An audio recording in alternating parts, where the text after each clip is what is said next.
He was a powerful, cold-hearted CEO rushing to another board meeting, until he noticed two boys holding up their sick brother on the sidewalk, and everything he thought he cared about stopped making sense.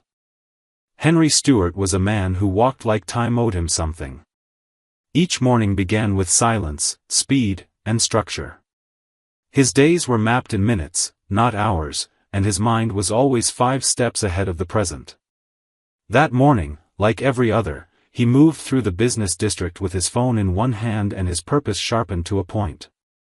He barely noticed the people he passed or the early spring wind tugging at the corners of his tailored blue suit. He had a 9 a.m. meeting with international investors, a 10:15 call with legal, and a dozen things in between that would keep his empire humming.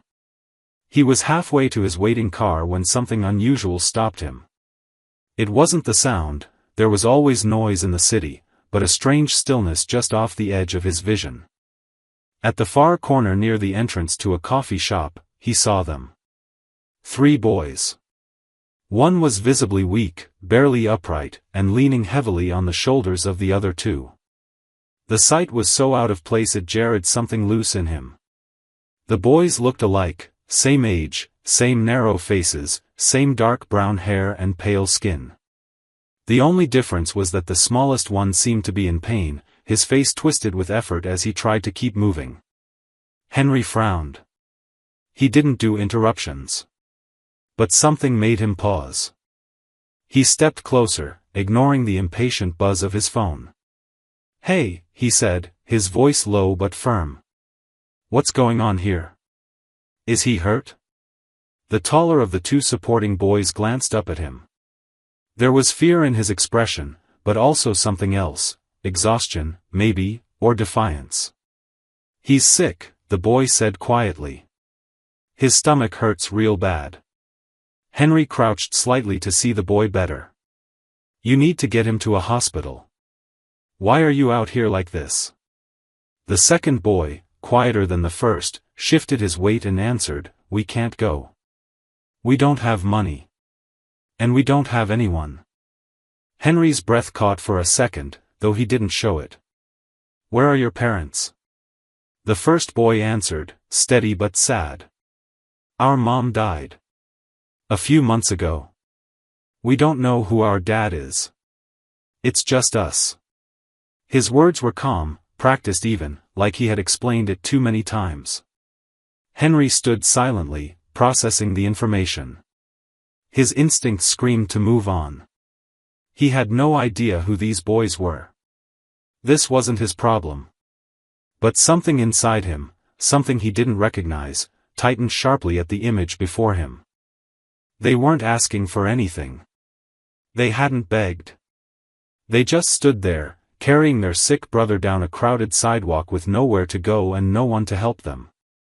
Henry took a deep breath, glanced at the time, and for the first time in years, ignored his schedule. "Come with me," he said. "You're not doing this alone." The boys hesitated for a second, unsure if they should trust him, but eventually nodded. One on each side, still holding their brother, they followed him as he flagged down a taxi. As they climbed into the car, Henry looked at the smallest boy's face again. He was pale, sweating, and clearly in pain, but not crying. That was what struck Henry most of all. Not one of them had cried. They didn't act like kids. They acted like survivors. He sat back in the taxi seat, heart pounding with something that felt like urgency. It had been years since Henry Stewart had deviated from his carefully calculated routine. But this time, the detour felt like it might lead somewhere that mattered. The taxi ride to the clinic was tense and quiet. Henry gave the driver the address of a private hospital he occasionally used for executives and their families, a place that rarely dealt with cases like this. As the car moved through traffic, Henry glanced at the boys beside him. The sick one, Joshua, as the others soon told him, was drifting in and out of consciousness, his head resting against his twin brother Logan's shoulder. The third boy, Sam, sat closest to Henry, eyes darting between the city outside and his brother's pale face. They were holding themselves together with a kind of discipline that Henry recognized not from childhood but from adulthood. They didn't fidget. They didn't complain. They just watched. It was deeply unsettling. When they arrived at the clinic, the receptionist started to speak but stopped the moment she saw Henry. He gave her one look and said simply, "Emergency. Pediatric. Now." She buzzed them through. Doctors took Joshua immediately, placing him on a stretcher and rolling him down the hall with swift efficiency. A nurse asked for information, name, age, medical history, and the boys answered together in short, practiced bursts. Their mother's name was Abby. She had died 3 months ago. The boys didn't know their exact birthdays, just that they were all 10. They'd been staying in a shelter on and off since Abby passed, until they were told there wasn't room anymore. They had been on the street for 2 days. Henry sat in the waiting area with Logan and Sam as the staff worked on Joshua. The walls were white and sterile, decorated with soft pastel prints meant to calm children. The room felt too quiet, too clean, too far from where these boys had come from. Henry didn't know what to say to them. They weren't crying. They weren't asking questions. Logan was sitting stiffly, like someone in a job interview. Sam, smaller by an inch or two, kept rubbing the sleeves of his oversized hoodie between his fingers. Eventually, Henry asked, "Do you have any other family?" Logan shook his head.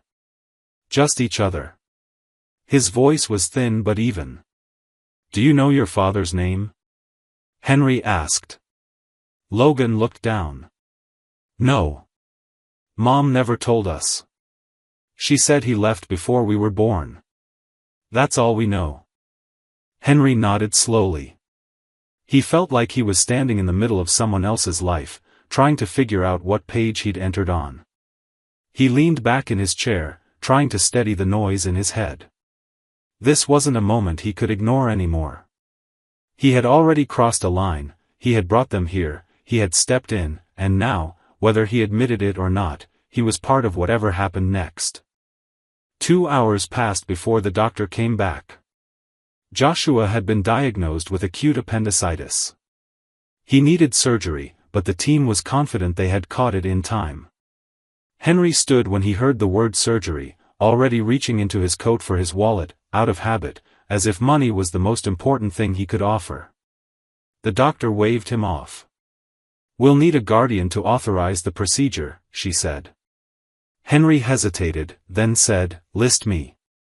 I'll take responsibility." The paperwork was swift, his name and signature carrying enough weight to bypass usual protocols. Once Joshua was in surgery, Henry returned to the waiting room, where the twins were still seated in silence. He sat down between them. "Your brother's going to be okay," he said quietly. Logan let out a breath. Sam nodded but didn't say anything. The silence that followed wasn't uncomfortable. It was almost companionable. As the sky outside darkened, Henry made a phone call. He didn't explain much to his assistant, only that his day was over and he would not be coming in the next morning. He ended the call and looked at the boys. "You're not going back to the street," he said. "Not tonight. Not ever, if I can help it." The word surprised even him. But they felt right. They felt final. Logan looked at him, unsure if he believed it. "Why are you helping us?" he asked. Henry paused. Then, for the first time that day, he gave them the truth. "Because someone should have helped you already. And no one did." Neither boy responded. But both leaned slightly toward him, not enough to be obvious, but enough for Henry to feel it. That night, he stayed with them until the surgery was done and Joshua was resting. Then he called for a car, and instead of giving the address to his penthouse, he gave the name of a nearby hotel. He wasn't ready to take them home. But he wasn't walking away. The hotel suite was quiet when they arrived, too large for 3 children and a man who still didn't know how to be what they might need. Henry had reserved it under a false name, unsure of what the legal process required, but knowing that these boys couldn't return to the streets. He watched Logan and Sam step cautiously inside, eyes scanning the furniture like it might not be real. They didn't ask for food or toys or even where they would sleep. They sat down on the edge of one of the beds, close together, waiting for direction. It hit Henry then how little they expected from anyone. He called room service and ordered simple things: mac and cheese, apples, orange juice. While they waited, he took out his laptop, not to check on business but to search for social services procedures, emergency guardianship laws, anything that might guide him through what was quickly becoming a life-altering decision. Joshua was still in the hospital under observation, recovering well after surgery, and the hospital agreed to keep him for at least another day. But after that, they would expect answers, papers, names, next of kin. Henry had none of those.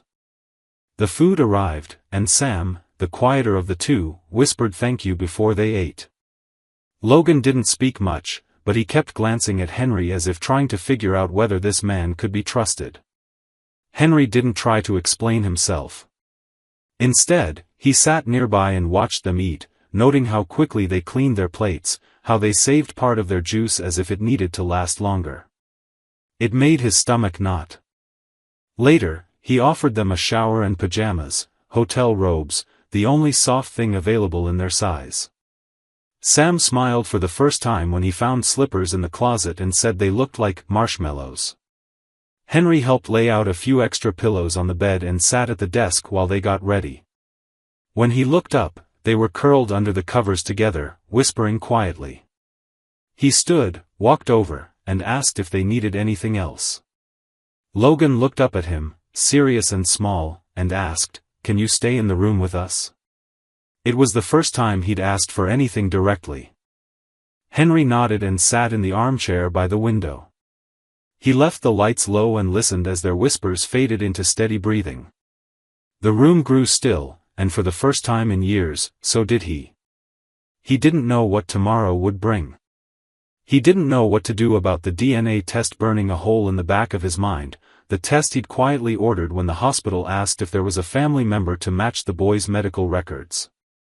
Something about the way they looked, the way their mother's name felt familiar, had unsettled him. And now the possibility that they weren't just strangers, but his own blood, hung heavy in the air. He didn't want to believe it until he had proof. And yet, even as the logical part of his brain told him to wait, to protect himself, his body had already moved. He'd already stayed. He'd already fed them, brought them into his space, signed paperwork at the hospital as though they were his. He'd already chosen them. That night, while the city blinked outside the windows and the boys slept soundly in a place that didn't feel like theirs yet, Henry leaned his head back and closed his eyes, the quiet of the room wrapping around him. For the first time in years, he felt the weight of his life not as pressure, but as potential. Not as something to manage, but as something to share. And it terrified him, how much he already cared. The following morning, Henry woke before the sun, just as he always had. But instead of checking his email or scanning financial reports, he simply sat in the armchair by the window and watched the sky lighten over the city skyline. The room was still dim, quiet except for the soft, rhythmic breathing of the two boys still asleep in the bed. They hadn't moved much during the night. Logan's arm was stretched protectively across Sam's chest, and their heads were tilted slightly toward each other, like even in sleep they needed to stay connected. Henry had always thought of silence as a tool, something he used to stay in control, but now it felt like a space he didn't quite know how to fill. When the boys woke, it was slow and groggy. They didn't spring up or stretch like most children might. Instead, they blinked a few times, sat up cautiously, and looked at Henry to see if they were still allowed to be there. He nodded and asked if they were hungry. Sam gave a tiny nod in return, and Logan muttered something about pancakes. Henry picked up the hotel phone and placed the order without hesitation, then turned back to them. "You're safe here," he said, not because it was expected, but because he needed to hear himself say it out loud. Sam blinked at him, and Logan just watched him, quiet but alert. While they ate, Henry opened his laptop again and pulled up the lab results he had received earlier that morning. The DNA report was clear and irrefutable. The boys were his. All three. There wasn't even a question.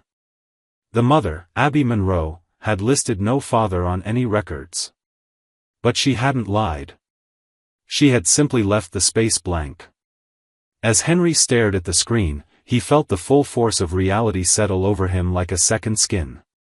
These children weren't just a moral obligation or a strange coincidence. They were his sons. He sat with the knowledge for a long time before he said anything. After breakfast, when Logan and Sam were sitting on the floor drawing with hotel pens on the notepad from the nightstand, Henry spoke carefully. "Do you remember your mother talking about someone named Henry?" Logan looked up immediately. "She did once. She said that was your name. But she told us not to try and find you. Said you were gone a long time ago."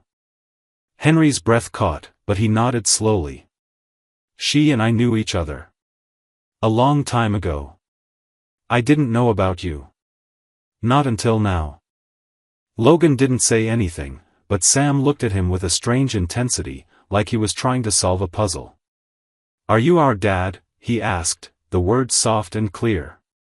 Henry took a moment, then said, "Yes. I am." The moment hung in the air. Logan's expression didn't change much, but his hand stilled on the paper. Sam tilted his head and said, "Okay," as if accepting something that had already begun to feel true.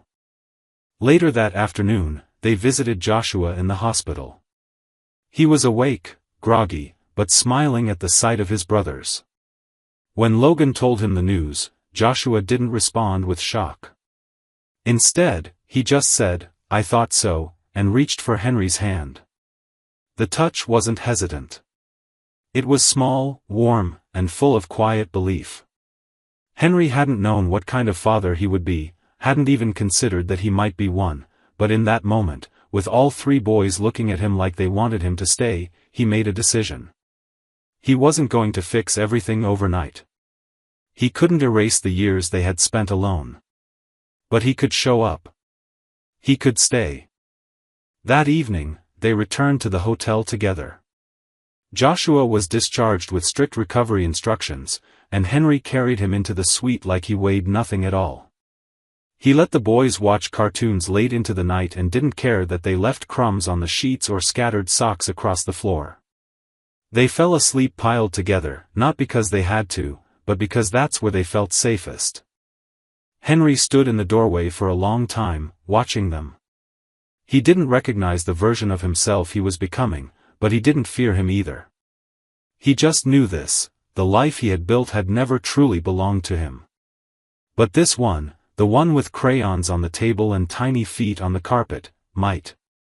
And for the first time, that was enough. The next few days passed in a blur that felt both strangely calm and entirely unfamiliar to Henry. Each morning began not with meetings or market updates, but with three small boys tumbling around a hotel room, trying to decide who got to pick the breakfast. Joshua was recovering well from his surgery, still a little weak and sore, but strong enough to argue over cartoons and insist on sitting in the middle whenever they watched movies. Logan had begun to relax, though cautiously. He still scanned the room before entering, still made sure everyone had what they needed before serving himself, still glanced at Henry like he was waiting for the rules to change. Sam, the smallest and quietest, had become the most curious. He followed Henry around the room, asked questions about his watch, about why he always wore the same shoes, about whether his tie had to match his socks. Henry had moved them into a long-stay suite with a kitchenette and 2 bedrooms. It wasn't a permanent solution, but it gave them space to breathe. He bought clothes for each of them, not from high-end stores but from practical ones, letting the boys help choose colors and styles. It surprised him how quickly they took to organizing their drawers and arguing over who got which shelf in the mini fridge. They were children, after all, and despite everything they'd been through, the spark of play still lived inside them. But the truth of their connection, the DNA results, the fact that they were his sons, pressed deeper into his chest with each passing hour. He had told them, and they had accepted it with a kind of quiet resilience. But he hadn't yet decided what to do about it publicly. The world he came from was sharp and fast and rarely kind. Announcing that he had 3 10-year-old children with no warning, no backstory, and no plan would draw attention he wasn't ready for. But hiding them felt worse. The thought of sending them anywhere else, of placing them in some system where he wasn't allowed to be part of their daily lives, made his throat close. He began working with a lawyer who specialized in private guardianship cases. The process would be complicated, especially since Abby had left no legal documentation. No will. No custody designation. Just a letter found in a folder of school papers, written in her neat, slanted handwriting, that read, "If anything happens to me, please try to find their father. His name is Henry." He wasn't cruel. Just gone. When Henry read those words, he sat still for nearly an hour. Gone. Not bad. Not absent on purpose. Just gone. It wasn't forgiveness, but it wasn't blame either. It was an honest truth from a woman who had raised their sons alone, who had made decisions he would never fully understand, but who had left the door cracked just enough for him to walk back through. That night, after the boys had fallen asleep with popcorn between the sheets and cartoon voices still echoing from the television, Henry sat at the small desk in the corner of the suite. He opened his laptop and typed a message to his board of directors. It was short and clear. He was taking a leave of absence. Effective immediately. Personal reasons. He closed the computer before he could second-guess it. Then he walked into the boys' room, turned off the television, and pulled the blankets over each of them. Joshua had his arms sprawled across Logan, and Sam had one hand curled around a toy car. Henry watched them for a long time, the room full of their quiet breaths and the kind of peace he had once believed was impossible to earn. He didn't know what kind of father he would be. He didn't have a plan for what came next. But for the first time in his life, he wasn't afraid of the uncertainty. He was building something, not out of power or control, but out of presence. Out of moments. Out of love that arrived late, but fully formed. And he wasn't going anywhere. Henry's house hadn't changed in years. It was a sleek, modern space in the quiet hills outside the city, where glass walls reflected trees and silence ruled the hallways. Everything inside was carefully curated, neutral tones, steel accents, and not a single item out of place. It had been his sanctuary, a monument to discipline and detachment. But standing in the entryway with 3 boys at his side, backpacks slung over their shoulders and mismatched shoes squeaking on the polished floors, the house suddenly felt like it belonged to someone else. He watched them step inside hesitantly, eyes darting over the towering ceilings and spotless surfaces.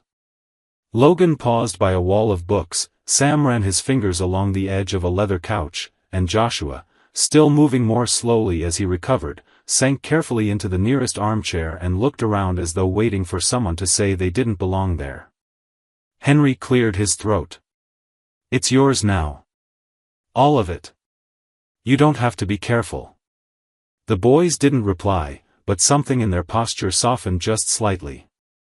In the following days, the house transformed, not because Henry forced it to, but because the presence of children simply refused to be ignored.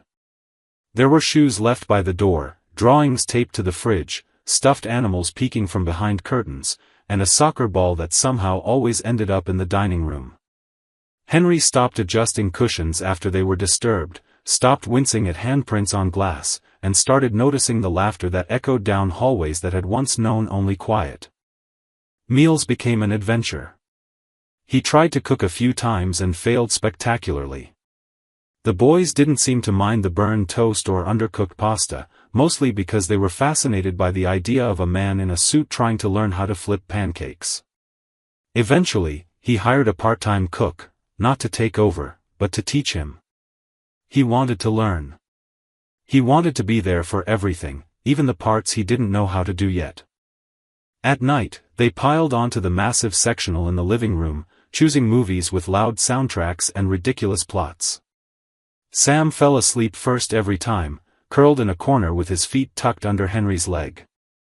Joshua stayed awake longer, asking questions about everything from space to animals to why water boiled. Logan was always the last to speak, but when he did, it was usually to thank Henry for something small: clean socks, a warm blanket, a ride to the park. Henry kept meeting with lawyers. The guardianship process moved forward, and eventually, he filed for full adoption. The paperwork was extensive. The interviews were intrusive. There were moments when he felt like he was being tested for something no one could ever fully prepare for. But every time someone asked, "Why are you doing this?" he answered honestly. "Because I should have been there from the start. And I won't miss another day." One afternoon, while reorganizing the boys' closet with Logan, Henry opened a small box he didn't recognize. Inside were old photos, folded notes, and a hospital bracelet. Logan looked up and said, "Mom kept it all. She just didn't know if we'd ever find you." Henry ran his fingers over a picture of Abby holding 3 tiny infants, eyes tired but proud. It was the first time he'd seen her in years. He closed the box gently and told Logan he was glad she did. The boys started school a few weeks later. The first day, Henry stood outside the front gate watching them disappear into the crowd of children. He felt a strange ache in his chest, not fear, not sadness, but something closer to pride. They were walking into the world with heads held high, no longer invisible. That evening, they brought home stories and drawings and a note from the teacher saying, "They talk about you all the time. Whatever you're doing, it's working." That night, after they had all gone to bed, Henry sat alone in the kitchen with a cup of tea he didn't remember making. The house was quiet again, but not empty. There was life in every corner now, proof of joy layered over grief, of growth built on ruins he hadn't even known were his to rebuild. He didn't think of himself as a savior. He didn't want credit. He just knew that the man he used to be, cold, distant, defined by success, no longer existed in this space. This version of him was learning. This version of him was real. And this home, chaotic and noisy and full of crumbs, was finally where he belonged. It was early spring when Henry received a small package with no return address. The envelope was handwritten and slightly weathered, sealed with care but clearly aged. He almost didn't open it, assuming it was a delayed delivery or misplaced correspondence from one of the many legal channels he'd been navigating. But when he saw the name Abby Monroe written in delicate, slanted letters on the top page inside, his breath caught. The letter wasn't recent. It was dated more than a year ago, long before the boys had entered his life. And yet, somehow, it had found its way to him. He read it alone in his office, the one room in the house that still looked like the version of himself he used to be, orderly, untouched by the laughter and fingerprints that now filled the rest of the home. The letter was short, but honest in a way that twisted something deep inside his chest. Abby had written it when she'd already known she was sick. She hadn't said what exactly, only that her time felt short. She wrote that she didn't know if he'd ever read this, or if he even remembered her. She told him she had 3 sons, his sons, and that she didn't regret keeping them, even though it had been hard. She hadn't told him because she thought he wouldn't care, or worse, would see them as a burden. But she hoped that if they ever found him, if the universe somehow connected them again, he'd try to understand. Henry folded the letter and held it in both hands, sitting very still. He thought of the boys, of Sam's curious eyes, of Logan's quiet strength, of Joshua's stubborn resilience, and wondered how different everything might have been if he'd received this letter earlier. But regret was not the emotion that stayed with him the longest. What lingered was gratitude. Not just for the truth, but for the fact that Abby had believed, even in her final days, that he might become the man she had once hoped he would be. He didn't tell the boys about the letter immediately. He wasn't sure if it would hurt or comfort them, and he didn't want to bring back pain they had only just begun to move through. But a few nights later, during a rainy evening when the power flickered and they were all curled up on the couch with flashlights and a board game, Logan asked a quiet question. "Do you think Mom knew you'd find us?" Henry hesitated. Then he reached for the envelope he'd kept in the drawer behind him and handed it to Logan. "I think she hoped," he said. "And I think she was right to." They read it together, the boys pressing close to see the small, slanted handwriting. Sam asked if he could keep it in his room. Henry said yes. That night, they didn't ask for a story before bed. Instead, Logan turned off the light, and the three of them sat in silence, as if remembering something they hadn't lived, but still somehow carried. In the following days, Henry noticed a shift. The boys seemed a little more anchored, like knowing that their mother had made a choice to protect them, even if it meant leaving questions unanswered, gave them permission to let go of the fear that she had abandoned them. They talked about her more openly. Sam asked if she liked music. Joshua asked if she had ever cooked spaghetti wrong. Logan wanted to know what she had been like when she was happy. Henry answered the best he could, sometimes guessing, sometimes remembering. He didn't pretend to know everything. He just made space for her to live in their home the only way she could now, through stories, drawings, and small keepsakes tucked into dresser drawers. On the last Sunday of the month, they planted a tree in the backyard. It wasn't for ceremony or closure. It was just something they wanted to do.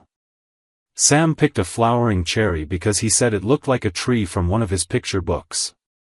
They dug the hole together, Henry doing most of the work while the boys handed him tools and argued about who would water it first.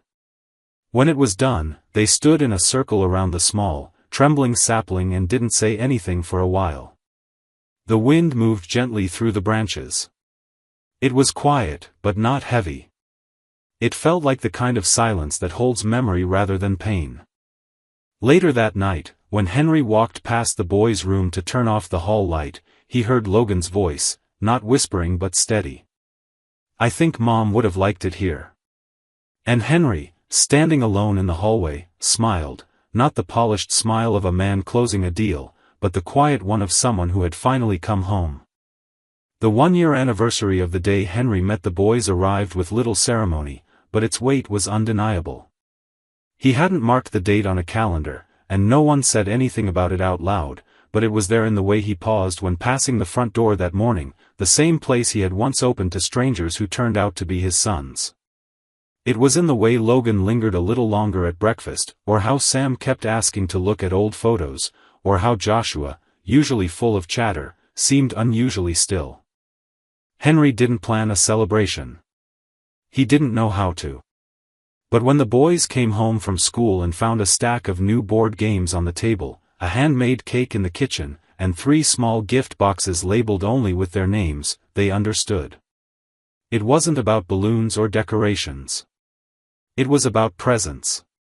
It was about making sure they knew that this day meant something, even if it wasn't called anything official.